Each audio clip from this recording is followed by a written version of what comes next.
मुझे इधर बैठ के माँ बहन की गालियाँ दी, मैंने फिर भी आगे से कोई आपको रिस्पॉन्स नहीं दिया।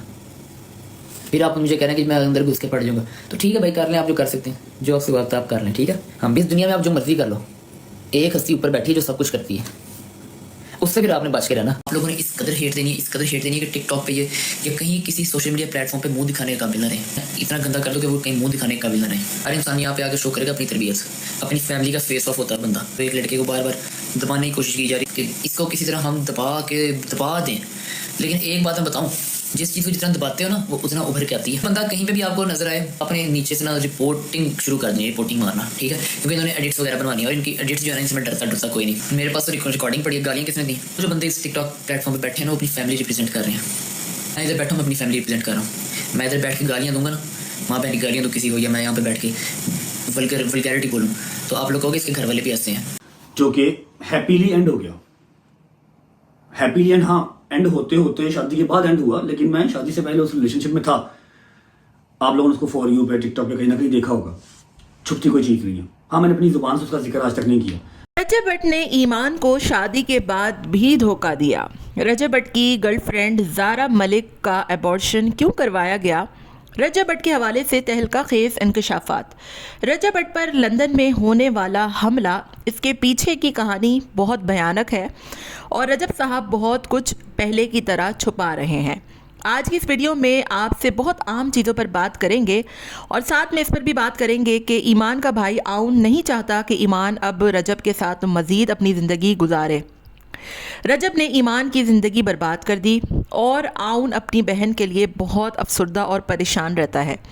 आउन ने एक मरतबा फिर से रजब भट्ट को ठीक ठाक किस्म की सुनाई है और रजब भट्ट ने अपनी ज़िंदगी में ख़वातीन के साथ एक्स्ट्रा मैरिटल अफेयर्स का खुलेआम इकरार कर लिया है और बजाय किसी शर्मिंदगी के रजब भट्ट ने अपनी चीज़ को बहुत ही धड़ल्ले के साथ एक्सेप्ट करते हुए सोशल मीडिया पर अपनी तमाम तर चीज़ें डिस्कस की हैं। हेलो जी, अस्सलाम वालेकुम। आई होप कि आप सब बिल्कुल ठीक ठाक होंगे। अल्हम्दुलिल्लाह से मैं भी बिल्कुल ठीक ठाक हूँ। वीडियो स्टार्ट करने से पहले तमाम लोगों से रिक्वेस्ट है, चैनल को सब्सक्राइब कर दें, वीडियो को ज़रूर लाइक कर दें। रजब भट्ट के यूं तो बेतहाशा अफेयर्स मशहूर हैं। रजब भट्ट आज तक तमाम बातों को डिनाई करते रहे, लेकिन बिल आखिर रजब भट्ट को इन तमाम बातों का इतराफ़ करना पड़ा। रजब भट्ट पर उनकी एक्स गर्लफ्रेंड के मौजूदा शौहर यानी खावर दुरानी साहब, जो कि एक बड़े मशहूर बिजनेसमैन हैं, बहुत उनकी पहुंच है और सोने का वो गालिबन काम करते हैं। उनकी एक बहुत जो है वो जान पहचान है, वो बहुत बिज़नेस के एतबार से काफ़ी मशहूर शख्सियत हैं। सोशल मीडिया से उनका कोई ताल्लुक़ ना है और ना ही वो बनाना चाहते हैं, क्योंकि उन्हें किसी चीज़ की ज़रूरत नहीं। अल्लाह ने उन्हें बहुत नवाजा है। उन्होंने ज़ारा मलिक से शादी कर ली है और सुनने में यही आ रहा है कि रजब भट्ट अभी भी ज़ारा मलिक को परेशान कर रहे हैं। उन्हें मुख्तलिफ नंबर से कॉल्स करते हैं, तंग करते हैं और उनकी कुछ वीडियोज़ भी रजब भट्ट साहब ने लीक कर दी हैं। रजब भट्ट और ज़ारा मलिक का 3 साल तक अफेयर चलता रहा और शादी के बाद 6 माह तक रजब भट्ट ज़ारा मलिक से दुबई जा जाकर छुप छुप कर मिलते थे। जिन दिनों लोग एतराज़ कर रहे थे रजब साहब ईमान को हनीमून पर क्यों नहीं लेकर जाते, क्यों ईमान से बदतमीज़ी करते हैं, क्यों उनसे बातचीत नहीं करते, उन दिनों रजब साहब दुबई में ज़ारा मलिक के साथ रंग रलियाँ मनाते थे। कुछ चीज़ों से ये भी मालूम हुआ है कि ज़ारा मलिक प्रेग्नेंट भी हो गई थी और उनका रजब साहब ने एबॉर्शन भी करवाया है। आयशा जट नामी खातून, जिनका सलमान हैदर से एक रिलेशन था काफ़ी टाइम तक, और उन्होंने कुछ बातें थी जो कि सोशल मीडिया पर बताई थी कि इनका पूरा ग्रुप इंतहाई गंदा गलीज़ है। एक से बढ़ के एक ये लोग अदाकार हैं और इनके मुख्तलिफ़ किस्म की लड़कियों से ताल्लुकात हैं और रजब साहब तो लड़कियां ऐसे बदलते हैं कि जैसे इंसान कपड़े बदलता है। आयशा जट की सारी बातें सच साबित हुई हैं और ज़ारा मलिक नामी खातून, जो कि ऑब्वियसली जिन्होंने अब शादी कर ली है और खावर दुरानी की हिम्मत थी कि उन्होंने उनसे शादी की है, बहुत अच्छा इकदाम किया है उन्होंने, लेकिन हमला क्यों करवाया गया? अब आप बताइए कि जिस शख्स का ताल्लुक़ ना हो या जो उसको छोड़ चुका हो, उस पर हमला क्यों कराया जाता है? इसकी 2-3 बुनियादी वजह होती हैं।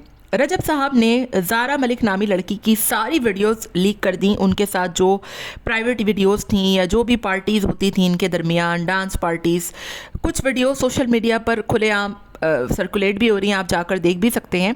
ये तमाम तर वीडियोस रजब साहब के मोबाइल से लीक हुई हैं। ज़ारा मलिक की शादी के बाद भी रजब साहब ने उनका पीछा नहीं छोड़ा है।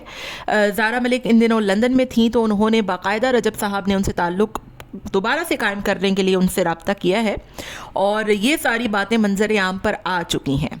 आउन ने अब ये तमाम तर बातें देखने के बाद रजब को ठीक ठाक सुनाई है और कहा है कि एक बंदा कब तक चुप रह सकता है। रजब ने उन्हें गालियां दी, उनसे बदतमीज़ी की, उन्हें घर से निकालने की धमकियां दी, उनकी बहन को तलाक देने की धमकियां दी, लेकिन हर इंसान यहाँ पर अपनी तरबियत दिखाता है। आउन ने बड़ी ही तहजीब के दायरेकार में रहते हुए गुफ्तगू की है और अब आउन नहीं चाहता कि ईमान रजब साहब के पास दोबारा वापस जाए। ईमान बज़िद है कि वो रजब को नहीं छोड़ना चाहती, वो रजब से तलाक नहीं लेना चाहती, लेकिन आउन कभी भी नहीं चाहता था कि उसकी बहन पलट कर उस गंदे घटिया इंसान के पास वापस जाए जिसने न सिर्फ शादी से पहले बल्कि शादी के बाद भी कई लड़कियों की ज़िंदगी बर्बाद की, तबाह की और अभी भी वो लड़कियों के पीछे ही लगा हुआ है। एक इंसान जिसने ज़िंदगी में इतनी ज़्यादा, जिसके मसले मसाइल हों, जो कि घर से भागा हुआ हो, माँ बहन से ना मिल सकता हो, बच्चे की अपनी शक्ल ना देख सकता हो, वो बंदा अभी तक नहीं सुधरा है। सोशल मीडिया पर बैठकर अपने एक्स्ट्रा मैरिटल अफेयर्स के बारे में उस बंदे ने धड़ल्ले से बताया, न सिर्फ बताया बल्कि कोई उसके अंदर एहसास नदामत या शर्मिंदगी नाम की कोई चीज़ नहीं थी। ईमान की एक पोस्ट आती है जिसमें वो कहती हैं कि एक लड़की के लिए, एक ऐसी लड़की के लिए कि जिसको बाप की मोहब्बत मैसर ना हुई हो। ईमान आपको पता है कि एक ब्रोकन फैमिली से थी और उनके माँ बाप की तलाक हो चुकी थी।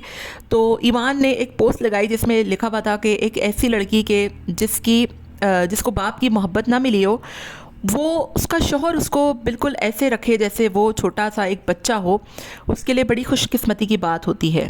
ये पोस्ट बज़ाहिर ईमान की ज़िंदगी का एक ऐसा बाप थी, एक ऐसा दिल दुखाने वाली पोस्ट थी कि जो ईमान को, यानी वो बताना चाह रही थी कि ना उसे बाप की मोहब्बत मिली और ना ही शौहर की। शादी के अगले ही रोज़ रजब साहब को पुलिस उठाकर ले जाती है और शादी के 6 माह तक रजब साहब अपनी बीवी से ठीक से बात तक नहीं करते, क्योंकि ये शादी एक अरेंज मैरिज थी और रजब साहब को ये शादी करनी नहीं थी। उनकी माँ जी ने ज़बरदस्ती ये शादी करा दी थी और रजब साहब किसी और को पसंद करते थे और माँ जी नहीं चाहती थी कि वो उनके घर में आए, तो रजब साहब ने किसी और लड़की यानी ईमान की भी ज़िंदगी बर्बाद कर दी। सारी बातें, सब कुछ खुलकर सामने आ चुका है और रजब साहब के किरदार के हवाले से हर चीज़ जो आयशा जट ने बताई थी वो एक एक चीज़ सच साबित हुई है। आउन और रजब का दोबारा झगड़ा हो गया और ईमान रजब साहब से दोबारा से नाराज़ हो चुकी है। इसकी बुनियादी वजह ये नहीं है कि रजब का अफेयर था, रजब के सारे अफेयर के बारे में ईमान को पता था, लेकिन अभी जो हालिया हमला हुआ है उसके पीछे की कहानी बिल्कुल अलग है कि रजब साहब ने दोबारा से ज़ारा मलिक को कांटेक्ट करने की कोशिश की थी और ये बात खावर दुरानी साहब को पता लग गई थी और यही वजह है कि खावर दुरानी साहब ने रजब बट पर दोबारा से अटैक करवाया है। वरना कोई ना तो इतना बेवकूफ़ होता है कि उस पर अटैक करवाए, ना ही इतना कोई पागल होता है और ना ही कोई इतना चरिया होता है कि अपनी बीवी, मतलब बीवी इज़्ज़त होती है, खावर साहब ने उसको अपनी इज़्ज़त बना लिया है। तो रजब की तरफ से कोई ऐसी बात, कोई ऐसी चीज़ ज़रूर हुई है कि जिसकी वजह से खावर साहब इतना ज़्यादा स्टेप लेने पर मजबूर हुए हैं। और यहाँ पर मैं आपको एक और बात भी बताती चलूँ कि रजब बट साहब अभी भी नहीं सुधरे हैं, वो बिल्कुल अभी भी उन्हीं तमाम चीज़ों पर गामज़न है और उनके हवाले से बहुत कुछ चीज़ें अभी भी ऑडियो वीडियो सामने आ रही हैं। वो चीज़ें हम यहाँ पर तो नहीं लगा सकते, लेकिन कहने का मकसद मेरा सिर्फ इतना है कि कुत्ते की दुम जो है ना वो हमेशा टेढ़ी की टेढ़ी ही रहती है। आपका इस बारे में क्या ख्याल है?